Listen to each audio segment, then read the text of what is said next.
সকাল সকাল এত তাড়াহুড়ো করে হেঁটে যাচ্ছি কারণ একটা গায়ে হলুদ অ্যাটেন্ড করব বলে। আর এই গায়ে হলুদটা কিন্তু আমরা সব মেয়েরাই অ্যারেঞ্জ করেছিলাম। আর বিয়ের সমস্ত কেনাকাটা আমরা নিজ হাতেই করেছিলাম। আর এসব করতে আমাদের দারুণ লাগছিল। বর আর বধূর ফটোশ্যুটের পাশাপাশি আমাদেরও ফটোশ্যুট চলছিল। দায়িত্বের সাথে সাথে মজার কিন্তু কোনো রকম খামতি আমরা রাখিনি। আজ গায়ে হলুদের বিশেষ বিশেষ মুহূর্তগুলোকে আমি ক্যামেরাবন্দি করে রাখলাম আর সাথে তোমাদেরকেও শেয়ার করলাম। কিছুক্ষণের মধ্যেই শুরু হয়ে যাবে হলুদের প্রোগ্রাম, তাই আমরা মেয়েরা প্রত্যেকেই গাঁদা ফুল ছেঁড়ার প্রক্রিয়াতে লেগে পড়লাম।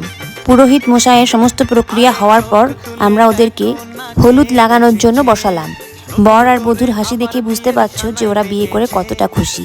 অনেক জায়গায় তো বিয়ে বাড়ি অ্যাটেন্ড করলাম, তবে এই বিয়ে বাড়িটার একটা অন্যরকম আনন্দ ছিল। রাতের অনুষ্ঠানটা তোমাদেরকে আমি পরের ব্লগে শেয়ার করব। হবু দম্পতিদেরকে আমরা ফুল ছুঁড়ে আশীর্বাদ করলাম। ভিডিওটা তোমাদের কেমন লেগেছে কমেন্ট সেকশনে অবশ্যই জানিও। টাটা।